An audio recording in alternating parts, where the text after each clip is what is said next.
আজ আমি জ্ঞান পিপাসু বিদ্যার্থী চ্যানেলে বিশ্বকবি রবীন্দ্রনাথ ঠাকুরের ধুলামন্দির কবিতার প্রশ্নের উত্তর নিয়ে আসছি। শুদ্ধ উত্তরটি বেছে বের করো। প্রকৃতপক্ষে দেবতার আবাস কোথায়? সর্বত্র। ঈশ্বর কার কাছে বাঁধা থাকেন? সৃষ্টির কাছে। কবির মতে প্রকৃত ধর্ম কি? কর্ম। ঈশ্বরের দুহাতে কি লেগে থাকে বলে কবি বলেছেন? ধুলা। কবি পূজারীকে কি ছেড়ে ধুলার পরে আসতে বলেছেন? সূচি বসন। বাক্য রচনা করো। আরাধনা। মানুষের প্রধান কর্তব্য ঈশ্বরের আরাধনা করা। সৃষ্টি বাঁধন। স্রষ্টা নিজেই সৃষ্টি বাঁধনে বাঁধা পড়ে আছেন। ফুলের ডালি। নানা রঙের ফুল দিয়ে সাজানো ফুলের ডালি দেখতে চমৎকার। ধুলাবালি। শিশুরা ধুলাবালি নিয়ে খেলা করতে ভালোবাসে।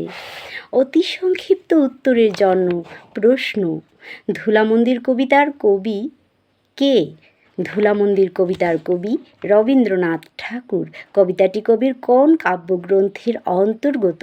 কবিতাটি কবির গীতাঞ্জলি কাব্যগ্রন্থের অন্তর্গত। প্রকৃতপক্ষে দেবতার বা ঈশ্বরের বাস কোথায়? প্রকৃতপক্ষে দেবতার বা ঈশ্বরের বাস সর্বত্র।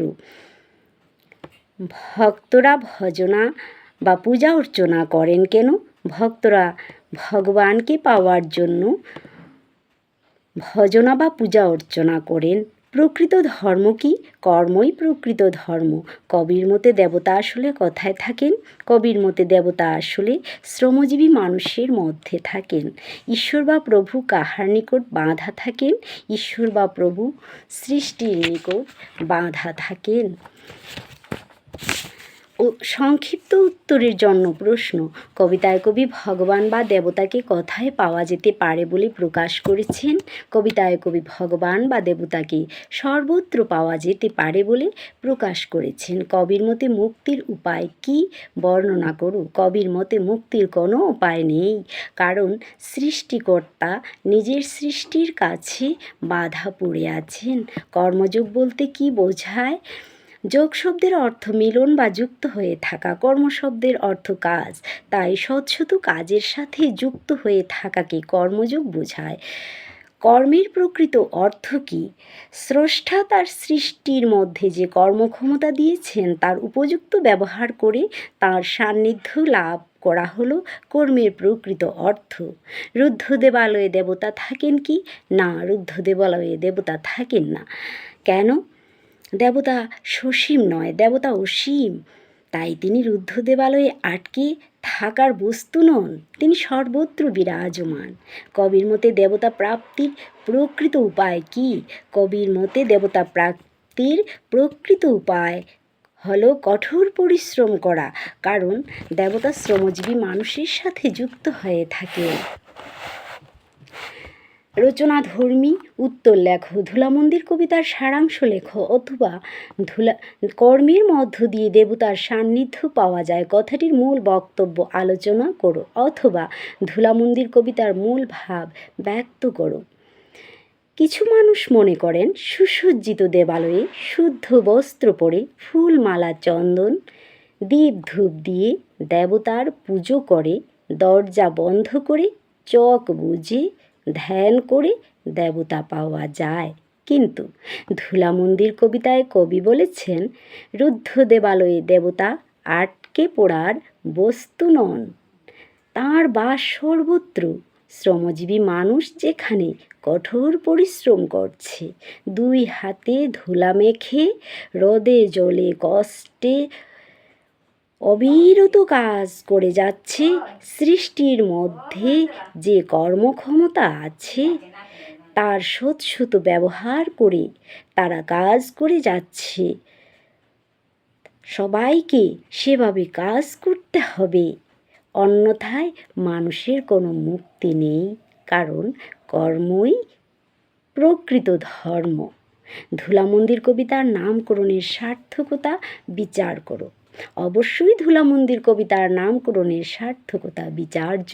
কারণ এই কবিতার নামকরণ সার্থক হয়েছে এখানেই, যেখানে ধুলার মধ্যে আসল দেবতার মন্দির আছে। ইট কাঠ পাথর দিয়ে তৈরি প্রাসাদ নয়, বিস্তীর্ণ বিশ্বের কর্মভূমিকে কবি মন্দির বলেছেন। ক্ষুদ্র জায়গায় তিনি সীমাবদ্ধ নন। ধূপদীপ চন্দনমালায় চর্চিত হয়ে এক জায়গায় তিনি থাকেন না। খেটে খাওয়া শ্রমজীবী মানুষ যেখানে ধুলাতে কাজ করছেন সেখানেই থাকেন। তাই কবিতাটির নামকরণ ধুলা মন্দির সার্থক হয়েছে। সপ্রসঙ্গ ব্যাখ্যা।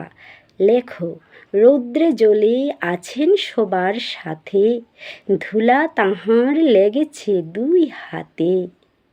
উক্ত চরণ দুটো বিশ্বকবি রবীন্দ্রনাথ ঠাকুরের ধুলা মন্দির কবিতা থেকে নেওয়া হয়েছে। কবি বলেছেন, শ্রমজীবী মানুষের সাথে দেবতা থাকেন।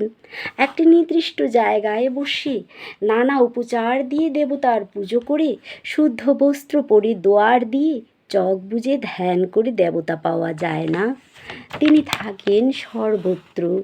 যারা কঠোর পরিশ্রম করেন, বৃষ্টির জলে ভিজে, রোদের তাপে পুড়ে, দুহাতে ধুলা মেখে কাজ করেন, দেবতা তাদের সাথেই থাকেন। নয়ন মেলে দেখ, দেখি তুই চেয়ে, দেবতা নাই ঘরে। উক্ত পংক্তিটি বিশ্বকবি রবীন্দ্রনাথ ঠাকুরের ধুলা মন্দির কবিতা থেকে নেওয়া হয়েছে।